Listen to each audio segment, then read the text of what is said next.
Jaya Gopi Jana Vallabha Jaya Girivaradhari Jaya Girivaradhari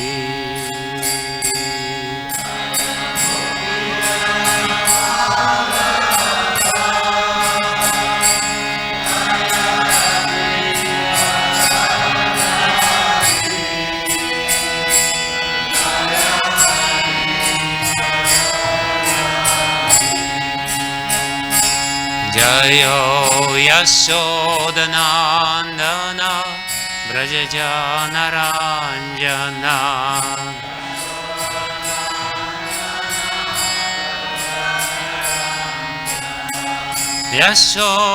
Yashodanandana Brajajana Ranjana Shodanandana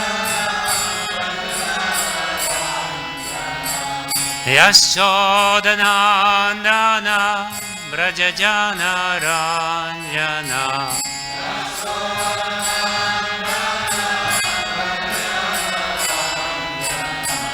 Yamuna Tira Vanachari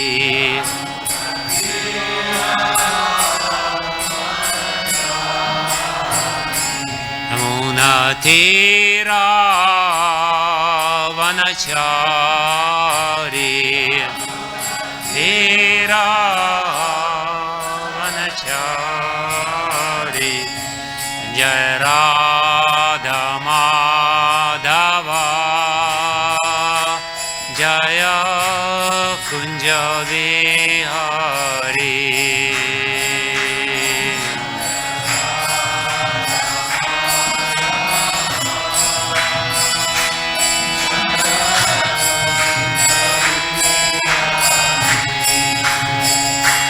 Jaya Gopi Jana Vallabha Jaya Girivaradhari Jaya Girivaradhari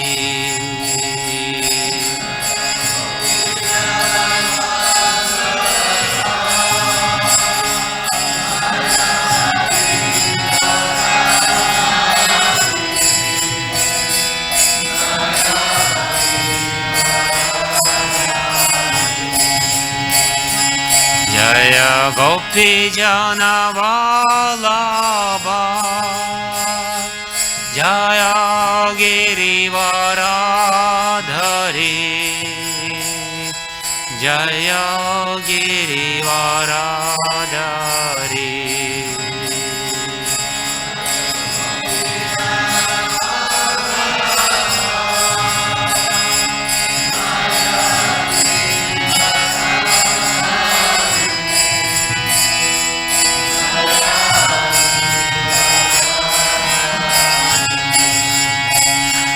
Jayo Yashodanandana Brajajana Ranjana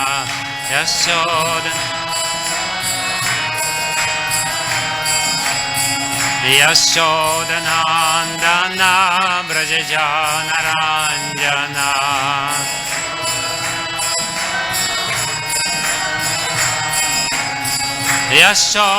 Yashodanandana Brajajana Ranjana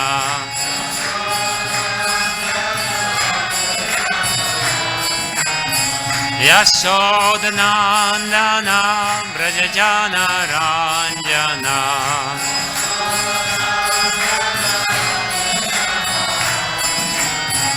Yamuna Tira Vanachari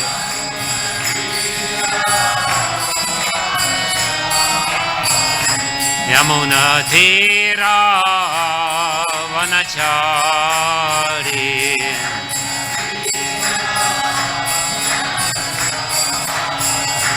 Jaya Radha Madhava Jaya Kunja Vihari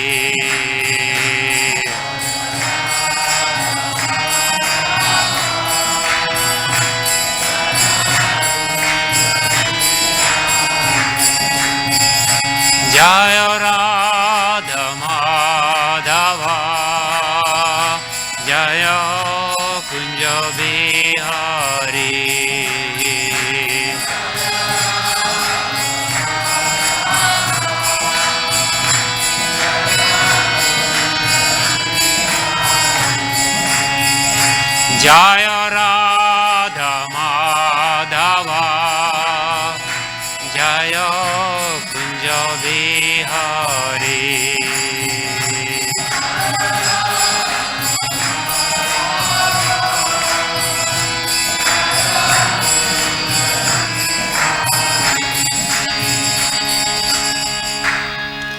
Jai Vishnupad Paramahamsa Parivrajikacharya Stotra Shata Shri Shrimata Bhai Charanarvinda Bhaktivedanta Swami Srila Prabhupada Ki Jai Grantaraj Srimad Bhagavatam Ki Jai Samaveta Bhaktavrinda Ki Jai All glories to the assembly devotees, all glories to the assembly devotees, all glories to the assembly devotees, all glories to Shri Shri Guru and Gauranga, glories to Srila Prabhupada.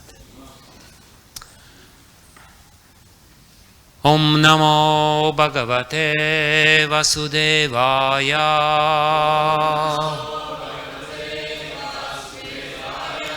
Om Namo Bhagavate Vasudevaya Om Namo Bhagavate Vasudevaya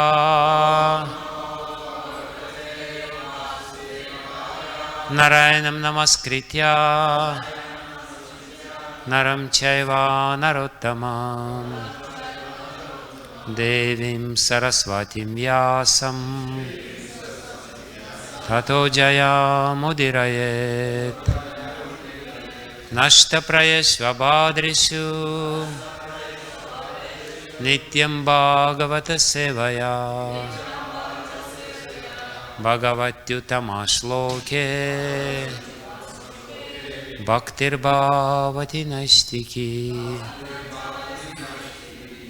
Yam Pravrajantam Anupetam Apeta Krityam Dvaipayano Virahakatara Juhava Putreti Tanmayatayo Taravo Binedus Stam Sarva Bhuta Hridayam Munimanatosmi. Hare Krishna. So today we are reading verse number 6 from the 10th chapter of the 3rd canto. The chapter is entitled Divisions of the Creation. Tapasa hi Edhamanena Vidyaya Cha Atma Samsthaya Vivridha Vijnana Balaha Nyapat Vayum Saha Ambhasa Tapasahyadhamanena Tapasahyadhamanena Vidyaya Chatma Samsthaya Vidyaya Chatma Samsthaya Vivridha Vijnana Balo Vivridha Vijnana Balaham Nyapatvayum Sahambasa Nyapatvayum Sahambasa Tapasahyadhimanena Vidyaya Chatma Samsthaya Vivridha Vijnana Balo Nyapatvayum Sahambasa.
It's okay.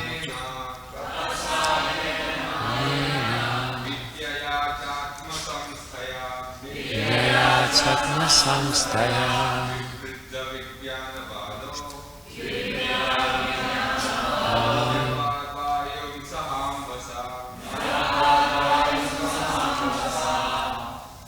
Mataji.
Tapasa, by penance, he certainly adhamanena, increasing, vidyaya, by transcendental knowledge, cha, also, atma, self, samsthaya, situated in the self, vivridha, matured, vijnana, practical knowledge, balaha, power, nyapat, drank, vayum, the wind, saha ambasa, along with the water. Translation and purport by His Divine Grace A.C. Bhaktivedanta Swami Srila Prabhupada Ki Jai.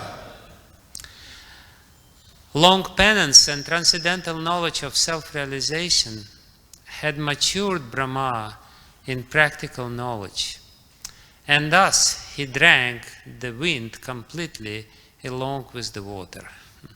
Purport. Lord Brahma's struggle for existence is a personal example of a continued fight between the living entities in the material world and the illusory energy called Maya.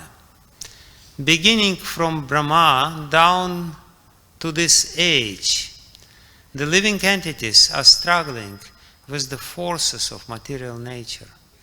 By advanced knowledge in science and transcendental realization, one can try to control the material energy which works against our endeavors. And in the modern age, advanced material scientific knowledge and penance have played very wonderful roles in controlling the powers of material energy. Such control of the material energy, however, can be most successfully carried out if one is a soul surrendered unto the Supreme Personality of Godhead and carries out His order in the spirit of loving transcendental service. Srila Prabhupada Ki Jai. Tapasa yadhimanena vidyaya chatma samstaya vivridha vijnana balo nyapatvayum sahambasa. Long penance and transcendental knowledge of self-realization had matured Brahma in practical knowledge, and thus he drank the wind completely along with the water. Namo Vishnu Padaya Krishna Prestaya Bhutale Srimati Bhakti Vedanta Swami Niti Namine Namaste Saraswati Devi Gauravani Pracharine Nirvishesha Sunyavadi Paschatya Deshatarine Vanchakalpatarubhyascha Kripa Sindhubhyo Cha Patitanam Pavanebhyo Vaishnavebhyo Namo Namaha Jai Shri Krishna Chaitanya Prabhu Nityananda Shri Advaita Gadadhara Sivasadi Gaura Bhakta Vrinda Hare Krishna Krishna Krishna Hare Hare Hare Rama Rama Rama Hare Hare Yantah Pravishya Mama Vacham Mam Prasuptam Sanjivayata Kila Shakti Darasvadhamna Anyam Shahasta Charana Shravanat Vagatim Pranannamo Bhagavate Purushaya Tubhyam Svasyastu Vishwasya Kalach Prasidatam Dayantu Bhutani Shivam Mithodya Manascha Badram Vajata Tadoksaje Aveshyatam Naumati Rapyahai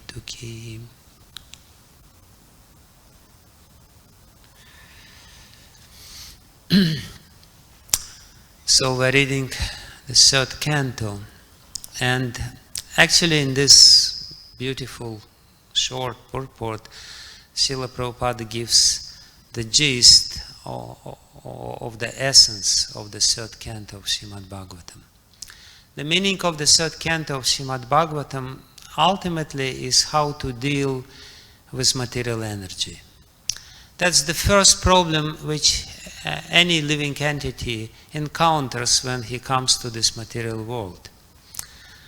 We are thrown into this ocean of material energy, and we have no clue how to deal with it. And as Prabhupada says, there is a continuous struggle for existence. There is a continuous struggle with the illusory energy of the Lord Maya. And that's the first and the most fundamental problem which every one of us has to deal with and has to somehow or other, by one means or another, to solve.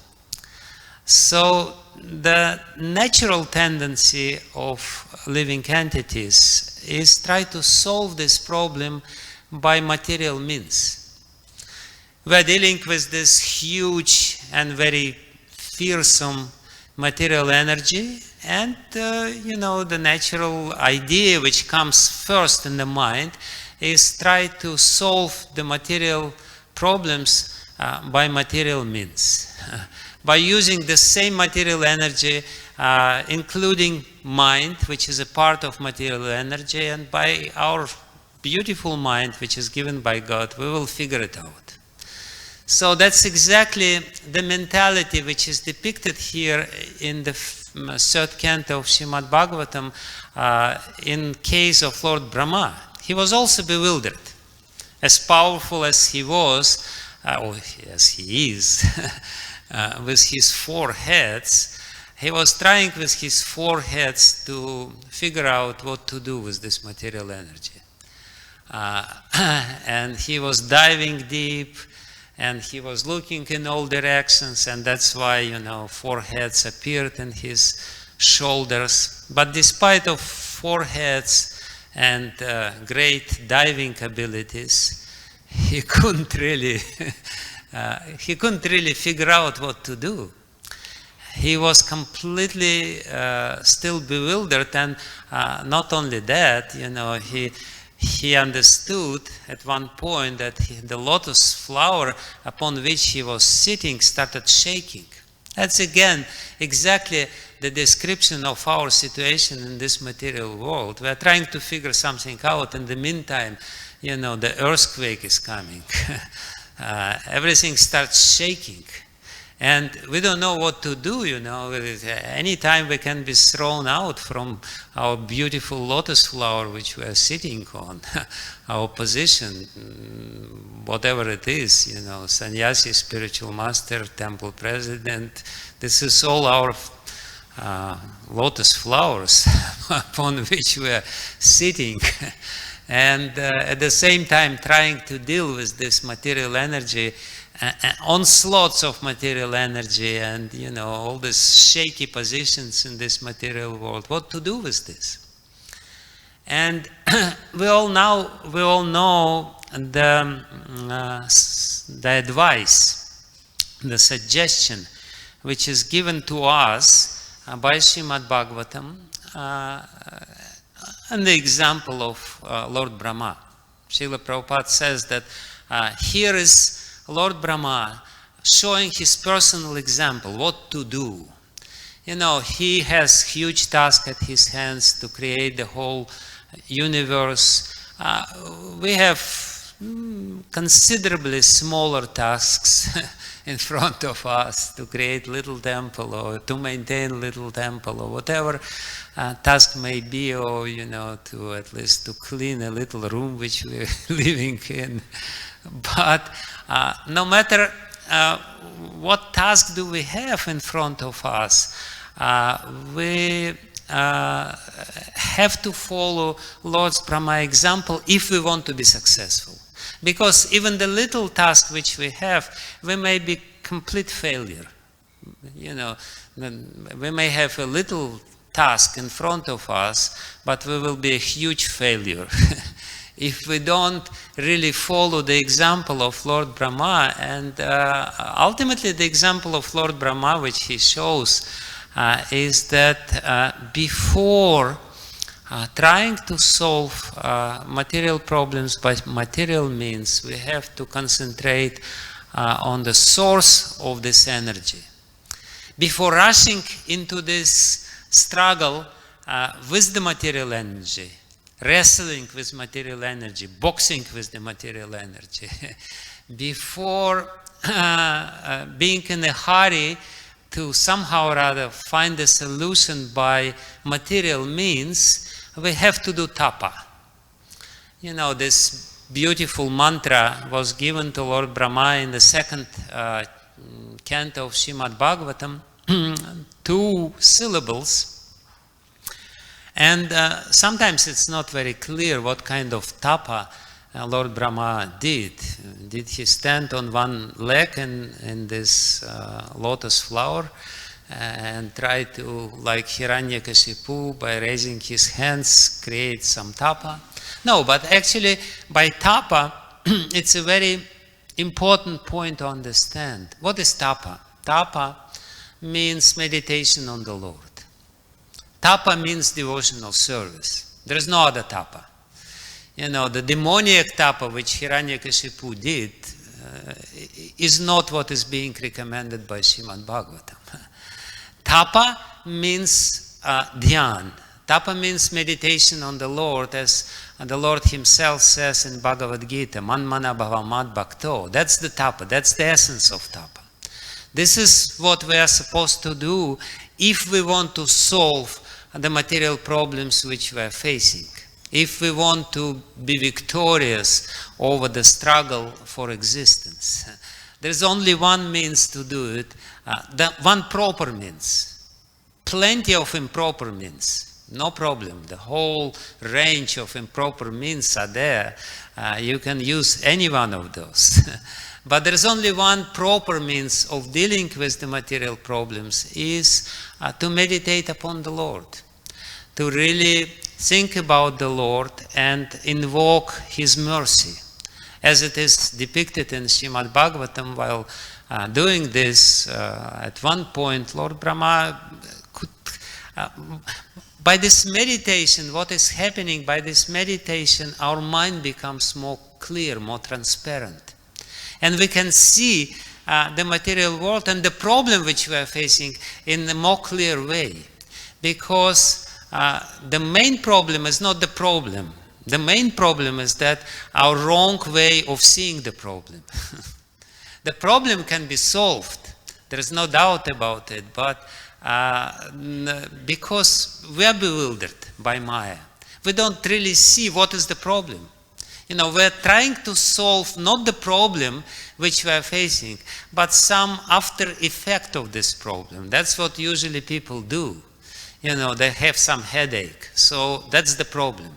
No, that's not the problem. That's a long after effect of the problem. The problem is much deeper.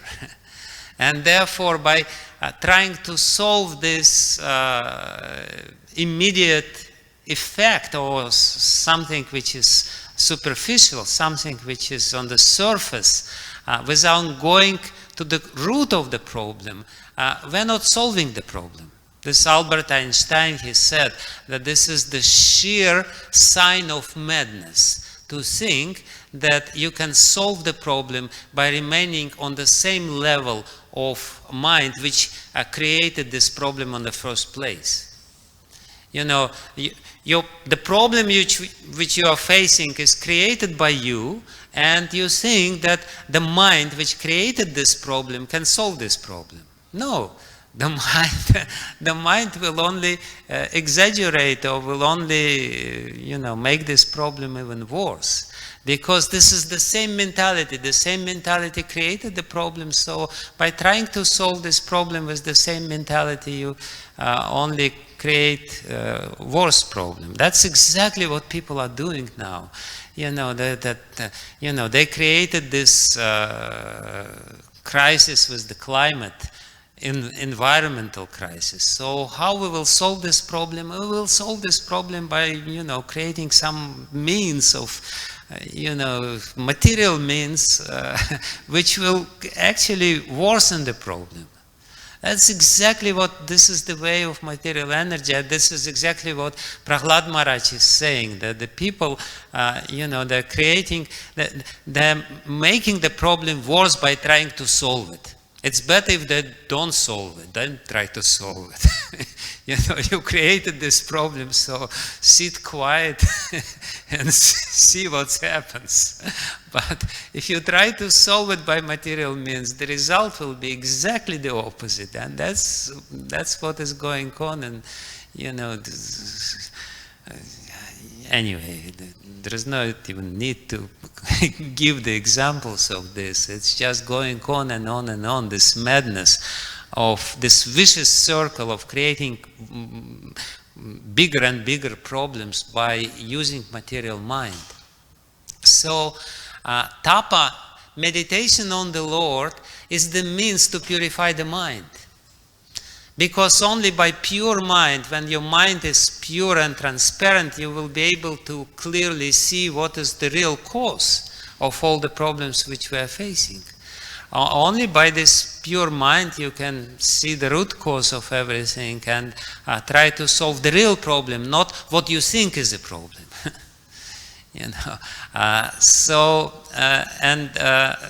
That's what again is depicted in this section of Srimad Bhagavatam, where Brahma's way of solving the problem is being described. When he was first meditating on the Lord, and ultimately he could see the Lord very clearly. It is actually explained in Srimad Bhagavatam. Then he had this huge task of creating the universe. But because of the meditation of the Lord, he could, in his mind first, very clearly see what he's supposed to do. And then it becomes very easy. Usually we rush into this trying to solve the problem at hand without first thinking about it. So it is explained in Srimad Bhagavatam then that by meditation on the Lord, you will understand everything very clearly within your mind, and then doing it will become very easy. Doing it will become very natural and very, spontaneous. And Lord Brahma, he was praying to material energy, to creative energy of the Lord, with the understanding that the Lord is behind this material energy. Again, the main mistake which we always do is to deal with the energy without understanding who is the master of this energy, without trying to satisfy the master of the energy. Therefore, Prabhupada, I mean, it's an amazingly beautiful purport. He says that, yes, you can try to solve these problems by material science, by advancement in this material science, but ultimately you can only successfully solve the problems if you invoke the mercy of the Lord. If you really call upon the Lord and meditate upon the Lord, and that's the way of doing this. Sometimes people, even devotees, unfortunately, without understanding this methodology described in the third canto of Srimad Bhagavatam, even devotees don't see how to apply our, very sublime and lofty philosophy in a practical life. Ultimately, the philosophy which we are studying every day in Srimad Bhagavatam has to be applied in our day-to-day or even minute-to-minute life because it's practical. And this is exactly what is said here, because it is said, tapasa hyadhyamanena vidyaya chatma samstaya.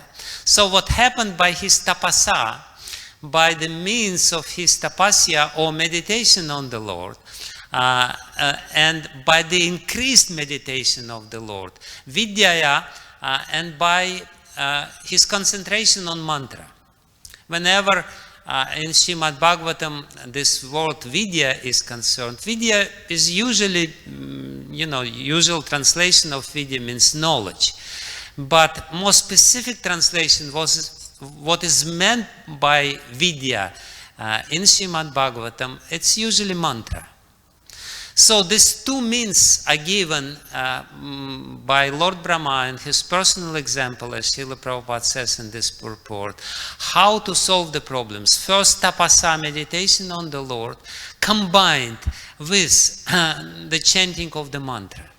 Not just chanting of the mantra without meditating on the Lord. These two things are together. Vidya and tapasa, they will bring about atma samstaya. They will bring about they will help us to be established in atma, in self-realization. They will help to understand who we really are. If we do these things, tapasahya demanena vidyaya, if we chant and try to meditate on the Lord, on His will, on His desire, on His presence in this material life, then, and also, of course, Atma Samstaya is also in instrumental case here. So Atma Samstaya here is also the means to solve the problem. But as a result of it, the result of tapasya, the result of chanting mantra, and the result of also being established in our original spiritual position, what is the result? Vivridha Vijnana Balaha. Vivridha Vijnana Balaha literally means that our strengths to solve practical problems will increase. Vivrida means increase, Vijnana means practical knowledge, as Prabhupada translates, and Bala means the strength. Our ability, our ability to understand how to solve the practical problems of our life will be increasing. Not just, again, sometimes even devotees think that this is something impractical. That there is my practical life and I have to study karmic books on management. I'm myself of this kind of person, I remember that time when it was very fashionable in ISKCON to study Stephen Covey book. And I was also teaching this Stephen Covey book, 7 Habits of the Most effective people or whatever it is. So that may be okay, but ultimately we have to understand that the ultimate solution is to study Srimad Bhagavatam and apply Srimad Bhagavatam, apply the methodology of Srimad Bhagavatam. And the methodology of Srimad Bhagavatam is again very simple. Tapasa vidya means chanting of the mantra, and Atma Samstaya, when we are understanding that there is God and I am little tiny soul which needs to be connected with the Lord, and by means of this meditation I am trying to connect with the Lord, and that will give us the increased Vijnana, practical understanding, and Bala, the ability to deal with the difficult problems of our life. And we can see on this example of Lord Brahma that his ability of solving the problems become immensely increased, because, you know, the problem is described in the previous verse. The problem was that the powerful wind started blowing, and this powerful wind agitated the waters of the solution which were there, and actually even before Lord Brahma started creating the universe, everything was threatened to be destroyed. It is said that this energy of the solution was there in the waters and in the wind. All these elements, very powerful elements, which we have to deal on a daily basis. You know, sometimes you are living here in America, sometimes some hurricane is coming, and it's usually called by very beautiful feminine name, Hurricane Maria or whatever. And this huge stuff is coming. So, and how to deal with this, you know. But Lord Brahma was in this fix, in this dilemma. You know, I'm supposed to create this universe, but before I create this universe, you know, this powerful wind and the water will destroy everything even before I start creating something. But in this verse it is said, but you know, when this problem came, because of his increased knowledge, he just drank both water and the hurricane which came, you know. Can you imagine, you know, if you by intense meditation on Lord Krishna obtain the same power, you know, the hurricane comes and you just, you know, you open your mouth and you say, and that's it. The problem is solved. no hurricane anymore. Everything is fine. Everything is calm and peaceful. That's exactly what Lord Brahma did. He just, that's it. Now we can peacefully create the universe according to the order. So again, what I want to say is that Srila Prabhupada is beautifully describing the very essence of the third canto. If we want to understand the third canto, it's just enough to understand this one purport. Because again, the meaning of third canto is how to really live within this world which is full of problems, and how to do it by meditating on the Lord. How to do it properly by the proper meditation on the Lord. It's a scientific process. It may not be that easy as I'm trying to describe here. But therefore, elaboration is there. The whole third canto elaborately describes this, but that's the essence. And the mistake which we can do is to try to deal with the material energy separately from the Lord of the material energy.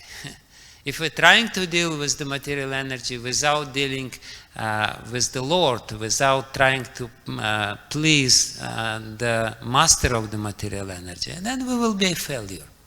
You know, we may be successful for some time, Like some people, they may, they may feel very proud. Oh, I'm so successful in dealing with this material energy. I achieved so much, this much and that much. And all these useless Hare Krishnas, they are just, they are just escapists. They're trying to escape from the problems. No. Yeah, it's a fact. Sometimes we do try to escape from the problems by living in our little room in the brahmachari ashram. But that's not the purpose of Hare Krishna movement. That's not the purpose of Hare Krishna temple and Hare Krishna ashrams. The purpose of this glorious establishment is to teach us how to solve the problems in a proper way, and to teach others, to help us to understand this ourselves, apply in our life, and to teach others how to solve these problems. And Srila Prabhupada, that's what he did. He was not creating this movement for some, misfits who are just trying to hide from the material energy. No, he created this movement. He wanted to create superhumans who are like Lord Brahma, can just, in one gulp solve the problem, because of this increase of Vijnana, Vivridha Vijnana Balaha, increase of Bala, increase of practical ability in this life. And that's what we're supposed to do here. That's the task which we're supposed to deal. Whereas in reality, unfortunately, it doesn't work all the time. But nevertheless, as Prabhupada says, Lord Brahma is showing us practical example, and we should try to follow his practical example, how to properly struggle with the forces of material nature and how to ultimately become victorious. Because again, any other means of trying to solve material problems will end up in complete failure. Parabhavas tavat abodha jata. Lord Rishabhadev in the 5th canto of Srimad Bhagavatam, he says that everyone is born in ignorance, and because everyone is born in ignorance, everyone ends up in complete parabhava. Parabhava means defeat. The ultimate result of everyone's life, unless we are enlightened by this philosophy, the ultimate result of everyone's life is parabhava, defeat, failure, total failure.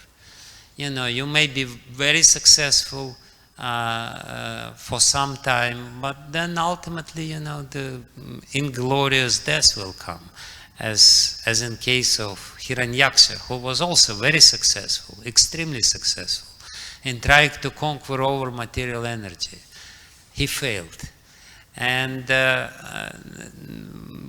lesson of this verse and the whole 3rd canto and this particular chapter or section of Srimad Bhagavatam is, if we want to be successful, we should really learn how to solve the problems of our life by meditating on the Lord, by praying to the Lord, and by invoking His ultimate pleasure and mercy.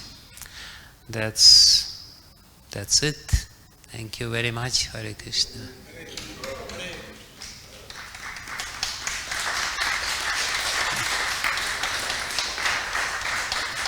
Yes, very good.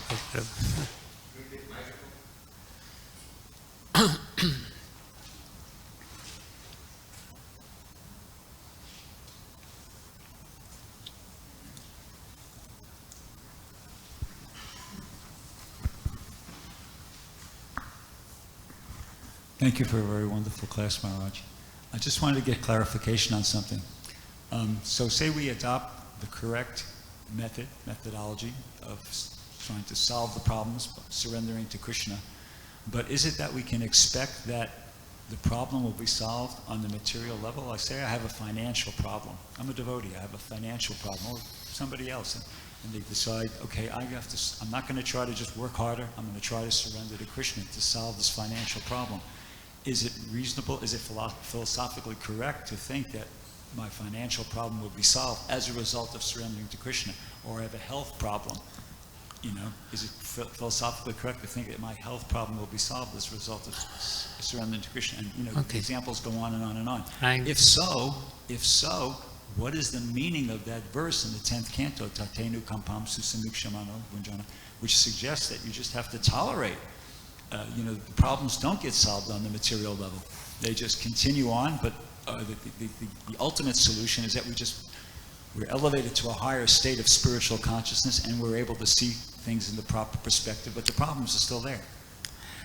The question is clear, right? I would say that both things are correct. The problems, we're living in a very problematic world. The problems will continue, there's no doubt about it. There is no end of material problems. That's the way of this world. And by surrendering to the Lord, we definitely acquire, we become more equipped to deal with these problems internally, in the sense that these problems will not throw us out of balance, that these problems will not be exaggerated as usually people do. They have little problems, and in their mind it becomes total complete monster.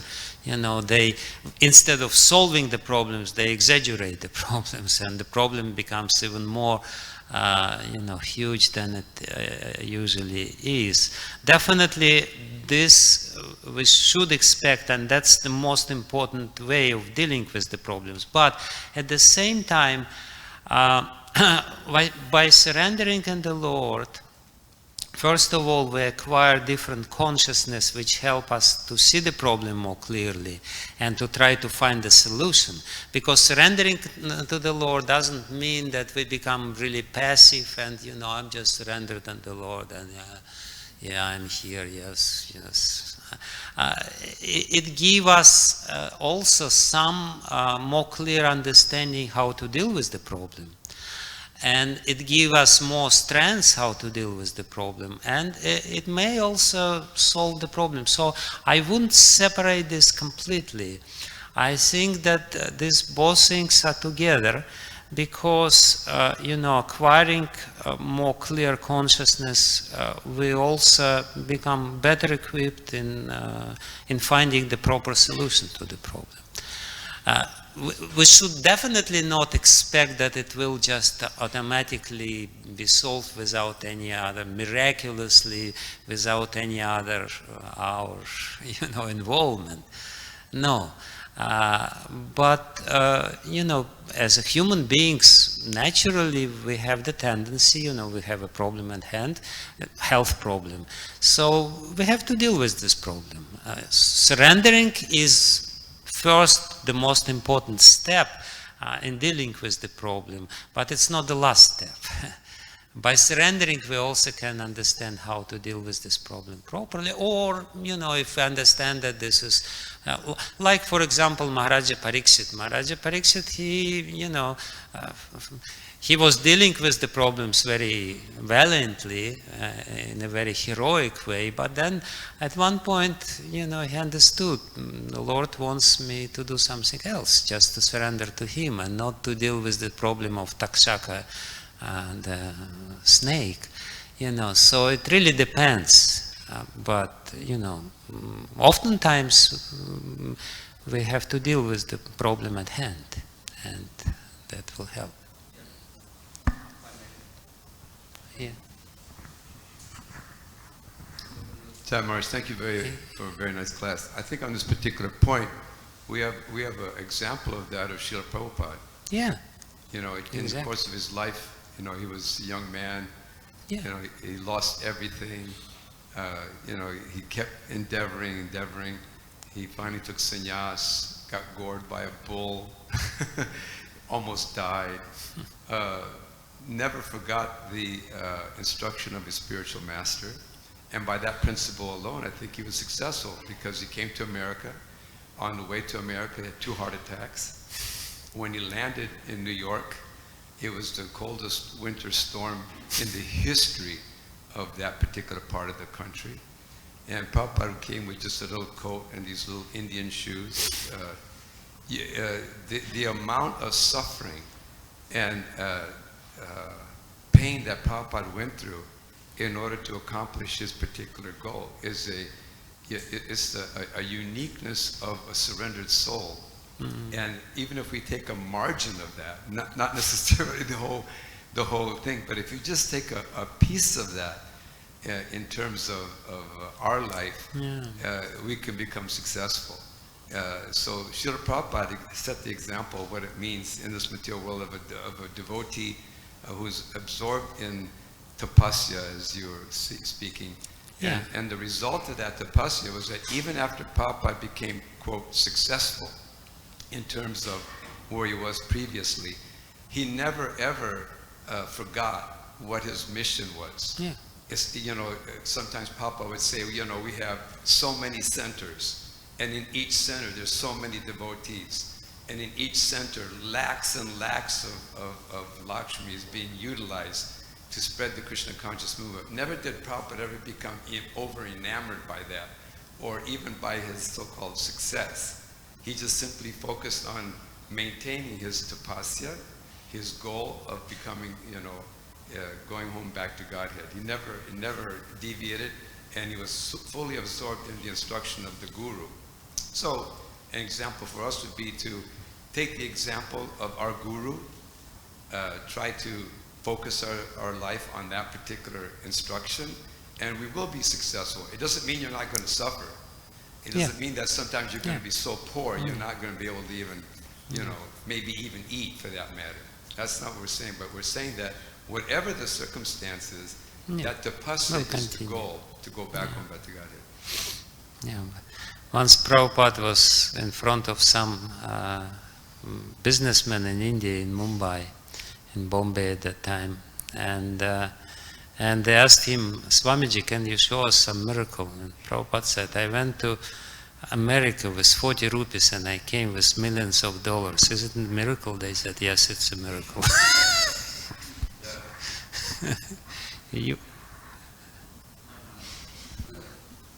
Hare Krishna Maharaj. Thank you for a wonderful class, and not just the way you analyze the verse, but very, very practical. Use that word a lot today, practical example of how to give a class. Thank you very much. Right now we have you scheduled to speak again on Saturday, but if you would like to speak tomorrow, we can certainly arrange that. I So think let me know, please. I'm in San Diego tomorrow. Oh, you're going to San Diego, okay. So, just on this last question that's been floating around by Brigapati Prabhu, Prabhupada gave us practical solutions. So almost everything. Devotees would have acne. Prabhupada would tell them how to cure the acne. So when it comes to financial problems, which seems to be the motivating factor in his question, Prabhupada gave very simple advice. Don't borrow money unnecessarily, and don't lend money unnecessarily. Because if I borrow money from you and I lend it to somebody else and you don't repay me, then I become a thief, Prabhupada said. So don't do that. However, on the spiritual platform, he said his spiritual master deliberately put the mat into debt so that the devotees would not become complacent and just sit down and eat dal rice and chapati. Go out and collect, go out and preach. So this is eye-opening. You deliberately put your mat into debt so that the devotees will have to work. Yes. So the spiritual vision is way above the material vision. On the material platform, you don't want to go into debt. You want to stay out of debt as much as possible. But on the spiritual platform, you may go into debt deliberately so you can work harder for Krishna. Hare Krishna.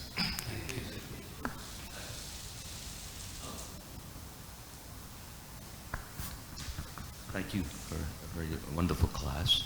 I just wanted to take up one point that you mentioned, and that was the principle of surrender as a means to ultimately solving all of our problems. Surrender to Krishna, of course, not to just anyone in the street.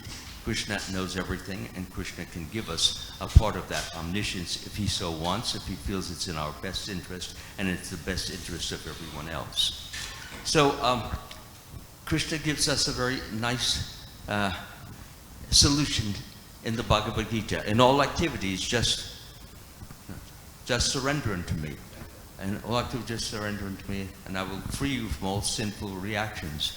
Do not fear. Just Yeah. So Krishna is saying, oh, that was not what I wanted to say, by the way. And all like to just depend upon me and work always under my protection. In such devotional service, be fully conscious of me. If you become conscious of me, you will pass over all the obstacles of conditioned life by my grace.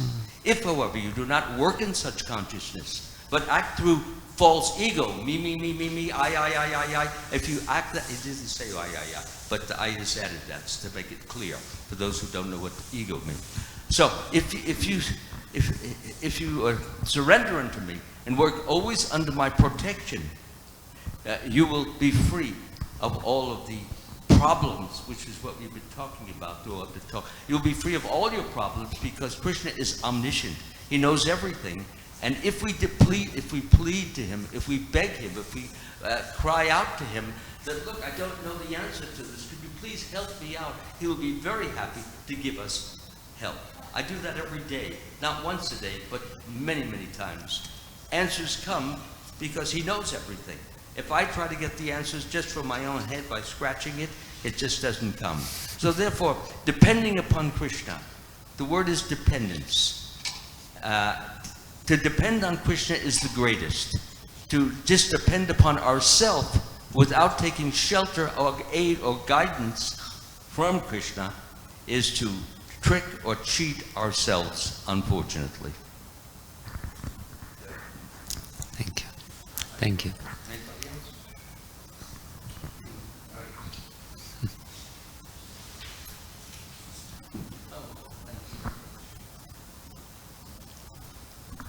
Thank you, Maharaj. One point that I thought that devotees, because we get affected, we're so conditioned that sometimes, even if we know that what we're doing is not good, but you said, okay, we'll take the practical way. So I'll give you an example. The environment, you mentioned the environment. So we have the knowledge, but to carry on to solve the problem, it becomes a little bit difficult. For example, the plastic thing, when we use so much plastic, and eventually there's a lot of consequences when we don't cooperate with the good environment.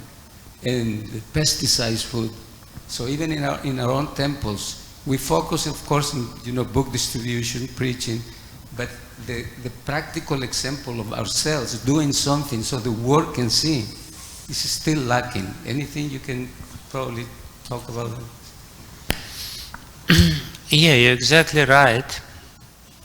There is very conspicuous lack of practical examples which we give. So, and therefore Prabhupada said, I only accomplished half of my mission.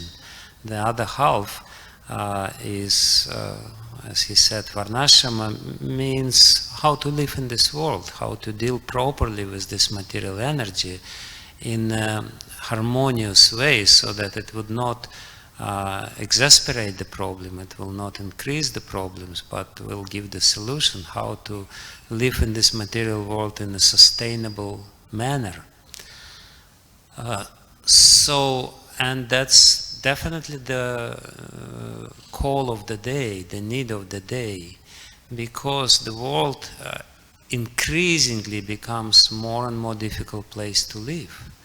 And unless we really show the example, then then the whole ISKCON or the Krishna consciousness movement will be failure, because people, especially now, they need some practical models how to live.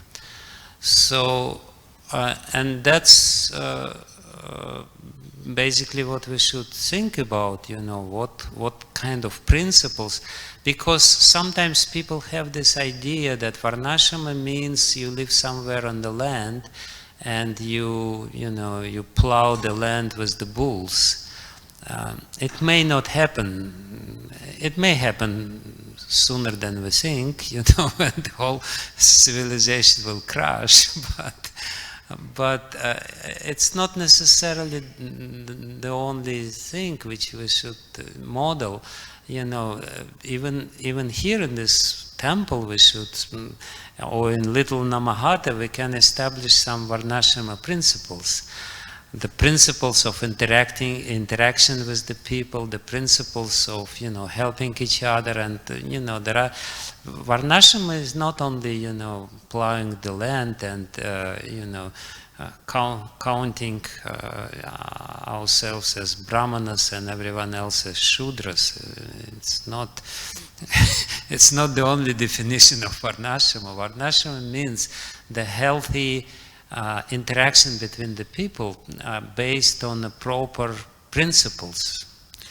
And they may vary, the principles of Varnashrama, of course, eternal. They don't vary, but the application of this principle, for example, in this particular temple community or Namahata or whatever, they may be a little different, And therefore, first we should understand the principles and then see how they should be applied properly. The example which you gave is plastic. Yes, definitely we should try to, eliminate plastic for our life. Otherwise, the whole world is becoming more and more plastic and everything. And perhaps the first step to start eliminating plastic is to get rid of plastic smiles in our faces.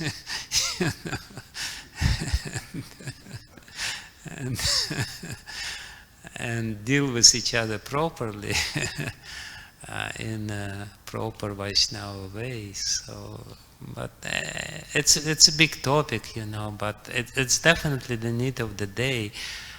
What does it mean to live in this world and to deal with this material energy as a Vaishnava, without destroying the world, but with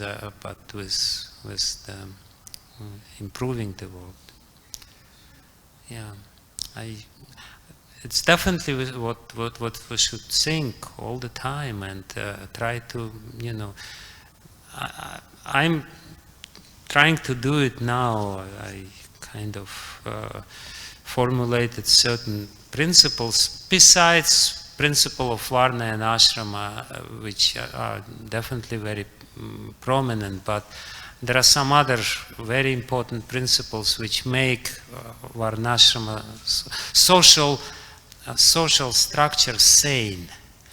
What are these eternal principles of social interactions, of social, structure, which will help to create more healthy society, society which we can live in and die peacefully.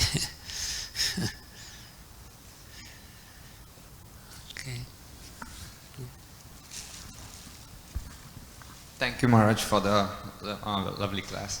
From the verse today, you mentioned that Vidya means knowledge. Mantra. And the mantra. Vidya means mantra, yeah. Mantra. Primarily. So, and you also said that it is very important to chant the mantra as well as meditate on the Lord. So the question I had is chanting simply only considered as meditating on the Lord, or chanting a daily rounds at a certain given time, and then throughout the day while solving the problems of this material world, it is also important to meditate on the Lord's presence and the creation? Yeah, absolutely. No, meditation should be constant. We try to create or develop the habit of meditating on the Lord all the time. He's here, He's present, He's with me, He's in my heart, He's in the heart of every living entity which I meet. And by this meditation only we can solve the problems, yes. Not only during mantra. And actually the meditation on the Lord, in our case, I remember very clearly, actually, Japa Prabhu, who was, I believe it was him or somebody else, he told me, you should think about Krishna. In the very beginning, it was 40 years back or something. And I tried to think about Krishna, but it didn't really work. I didn't know what to think about him, how to think about him, or how to meditate about him. So the practical way of meditating on Krishna is just to study Srimad Bhagavatam and study Bhagavad Gita. That's the practical way. Everything else is impractical for us. Meditation, for us, tapasya means study Srimad Bhagavatam and Bhagavad Gita and preach Srimad Bhagavatam and Bhagavad Gita. That's the tapasya. Thank you very much, Maharaj. Okay. Oh, okay. I don't know.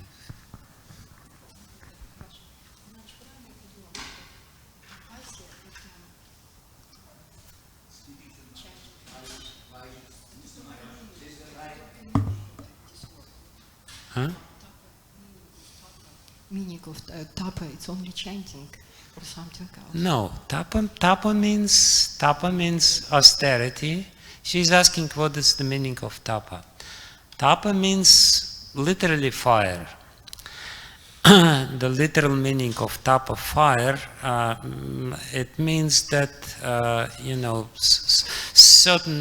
certain actions, certain austerities which we do, which increase the fire of our mind, the fire inside. So, and translating it in the practical terms, tapa means meditation on the Lord, which will increase the power of our intelligence and mind. Because the intelligence has this nature of fire. And when we meditate on the Lord in a proper way, then the power of intelligence is increasing. So, Ekadashi is a part of tapasya, definitely. Is a part of tapasya, definitely. There's no doubt about it. And you can even physically feel that when you fast on Ekadashi, then the body temperature will increase at the end of the day. But anyway. Okay. Thank you very much.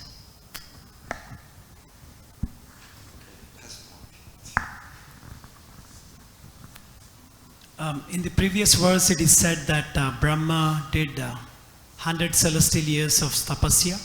Mm-hmm. I mean, isn't that the lifetime of Brahma? Sometimes the celestial years means that the years of demigods. So in this particular case, it doesn't mean his own lifetime. It's 100 years of demigods. That's what it means.